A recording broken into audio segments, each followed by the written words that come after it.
AEW President Tony Khan has been very active on social media this week, and we've got an update on the internal reaction within All Elite Wrestling to Tony Khan's tweets and shots at WWE. Details on that, plus Mystico is set to make his All Elite Wrestling debut next week on AEW Rampage. Cody Rhodes reveals his plans for tonight's season premiere of SmackDown involving the Tag Team Championships. A big match has been announced for next week's episode of AEW Dynamite, and Vladimir Kozlov arrives in Impact Wrestling.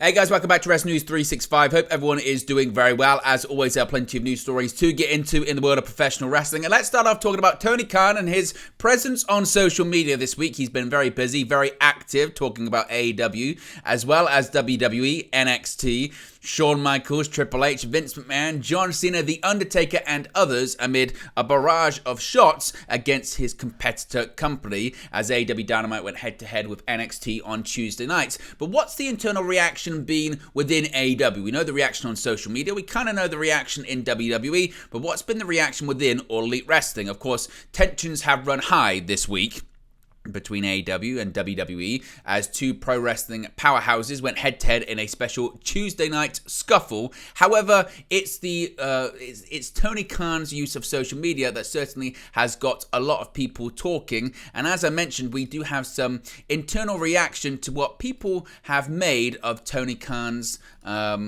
tweets and social media activity. Now, this comes from actually sort of a combination of several outlets explaining as to really what's been going on with Tony Khan, the reaction to his tweets, as well as really what people have made of it. And as I mentioned, it's been a lively one for pro wrestling fans as WWE and AEW threw everything they had at each other this past Tuesday night due to the MLB playoff scheduling issues. Dynamite was bumped from its normal time slot and found itself head-to-head with NXT.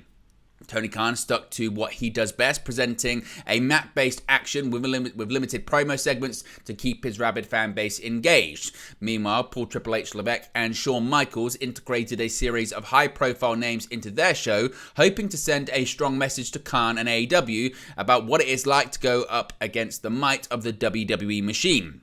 In the end, NXT was successful in handing AEW a viewership and key demographic defeat by a considerable margin. Now, as exciting as the two shows were, the action off the screen on social media has grabbed many fans' attention as well. Khan has been on somewhat of a tirade on X the past few days, kicking off with a quote tweet of a House of Wrestling story regarding the message Levesque and Michaels were looking to send to the AEW president. Now, Tony Khan said at the time, quote, "I have a message for them," he began. "See you tonight at a special Tuesday night AEW Dynamite title fight Tuesday at 8 p.m. Eastern, 7 p.m. Central on TBS. At least the first 30 minutes are commercial free and a big overrun tonight."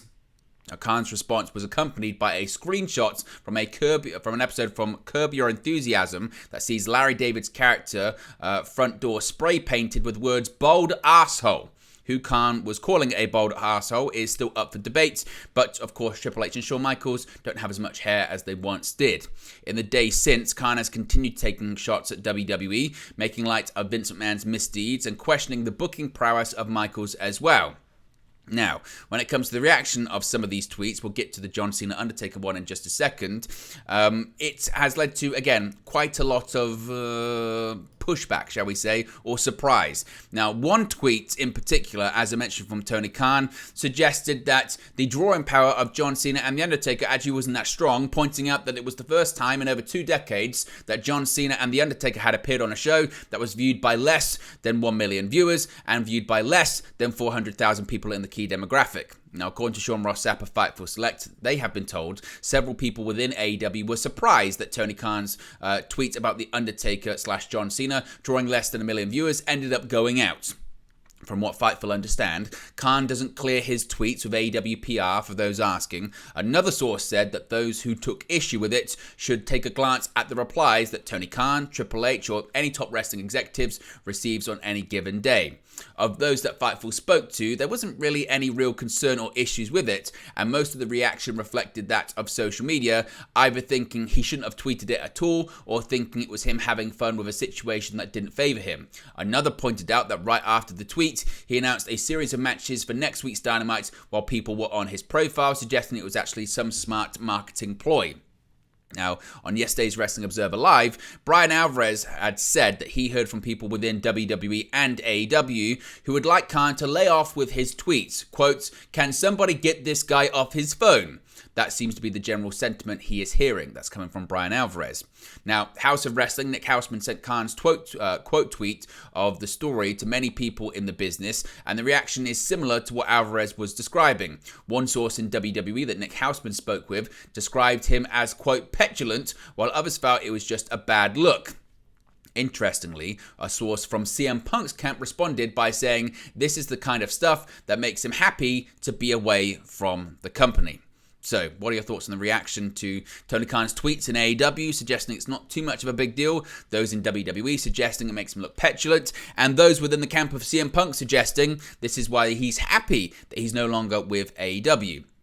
Now, WWE Hall of Famer Booker T was opened up on these tweets regarding Tony Khan. He has said the following on his Hall of Fame podcast, quote, "One guy I try not to dig at is Tony Khan, because he's a guy trying to run a business, but at the same time, I gotta take a dig at this last comment that he made about the NXT rating.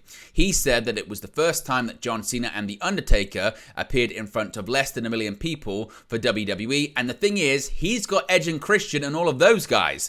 So it's like, when you say stuff like that, you might want to think about it before you say stuff like that, because Edge was in the main event. Edge was in the main event of the show, and they pulled 609, that being 609,000 viewers. The thing is, I'm sure Tony Khan thought that was going to be a bigger number. I can't be positive on this, but I can imagine that Tony Khan would have thought that AEW Dynamite would have gotten a bigger number. I don't know what Tony Khan's modus operandi is. I don't know what his fixation on WWE is, but I've said this once, I'll say it 1,000 times. Tony Khan got a hell of a product. He's got a hell of a thing going, but I think it's just like WCW. They're focused on WWE, everything they were doing, and they were trying to counter-program every Monday night. What are they doing? What are they doing? And I really think that WCW thought themselves right out of the war because they were focused on winning and beating WWE when they had a hell of a product already. Of course, as I mentioned on Tuesday night, NXT drew 921,000 viewers with a 0.30 rating in the 18-49 demo, while AEW Dynamite drew 609,000 and a 0.26 demographic. So what are your thoughts on Tony Khan's tweets? What are your thoughts on the reaction to the tweets? What are your thoughts on Booker T's comments about Tony Khan? Do you think they're fair? Do you think they're accurate? Or do you think they're slightly off base? What are your thoughts on this? Let me know your thoughts, as always, in the comment section below. Now, some big news coming after the tweets that Tony Khan had been making this week was the AEW debut of Mystico. And now, this is actually quite a big deal for a variety of different reasons. Mystico is set to make his AEW debut next week on Rampage. Tony Khan revealed on Thursday that the legendary luchador will wrestle Rocky Romero on the October 20 edition of AEW Rampage. The match will be taped on Wednesday's show from the Fort Bend Epicenter in Rosenberg, Texas. Mystico and Romero were on the opposing sides of a tag match on CMLL's 90th anniversary show in Arena, Mexico on September 16. Mystico teamed with Atlantis Jr., Mascara Sagrado, and defeated Romero, TJP, and Kevin Knight.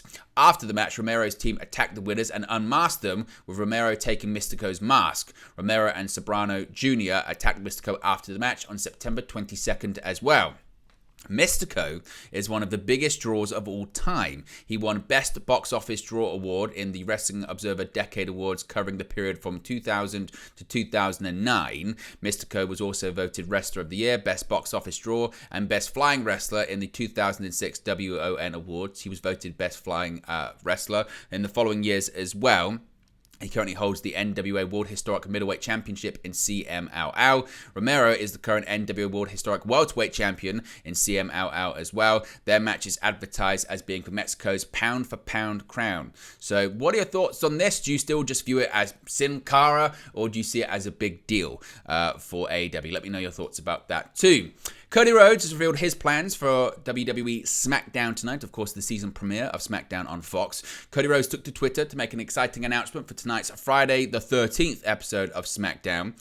For the season premiere of the show, Cody Rhodes proposed an open challenge on Twitter, tagging his tag team champion partner Jay with an inquiry. He writes, quote, "This week, a great Raw, a historic NXT, and no better way to close out the week than a visit for the season premiere of SmackDown. Open challenge, what do you say, Jay?" To which Jay replied, "Goddamn, yeet!" It looks like Cody Rhodes is set to play triple duty this week on WWE programming, appearing on Raw, NXT, and now set for SmackDown. The Open Challenge is sure to be an intriguing one, as the night already boasts a series of other enticing reasons for viewers to tune in to the season premiere. Appearances are also announced for Roman Reigns, Triple H, and the in-ring return of Pretty Deadly against the Brawling Brutes. Who do you think is going to answer the Open Challenge? Now, a match has been announced for next week's episode of Dynamite. Again, this was in the middle of all of Tony Khan's tweets yesterday. On this week's episode of Dynamite, the Title Tuesday episode, Jay White picked up a victory over Hangman Adam Page ahead of his AEW World Championship match with MJF at Full Gear. The matches don't stop for Jay White, as Tony Khan has announced the first match for next week's show, which will see Jay White take on Penta El Zero Miedo. This week's show also featured 2 championship changes, with Hikaru Shida defeating Soraya to win the AEW Women's World Championship, and Orange Cassidy recapturing the AEW International title from Rey Fenix. Of course, if we get any more matches announced for next week's show, we'll let you know in future videos. Finally, switching to Impact Wrestling, Vladimir Kozlov has arrived in Impact. Former WWE star Vladimir Kozlov made his return to Impact Wrestling on October 12, coming to the aid of Dirty Dango. A 5-way match on last night's episode of Impact saw Jordan Grace, Eric Young, Jake Something, and Dirty Dango, formerly known as Fandango, and Champagne Singh face off with the winner entering as the number 20 spot in the Call Your Shot Gauntlet at Impact Bound for Glory on October 21st.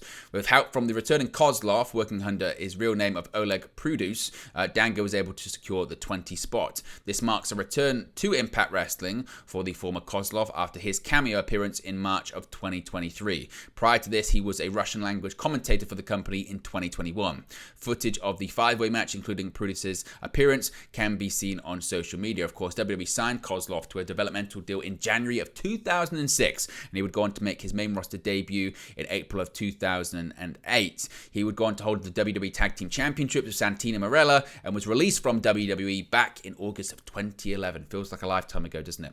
But there you go, guys. It's the latest pro wrestling news for you. Be sure to smash a like on the like button. Be sure to subscribe, bottom right hand corner. As always, let me know your thoughts in the comment section below, and I'll speak to you again very, very soon. Hey guys, thank you for watching, listening, streaming, or however you come across this video today. Be sure to click on the video on the right there to watch our next video, or click the bottom there to subscribe, or the bottom right hand corner. Thank you very much, and I'll speak to you again very soon.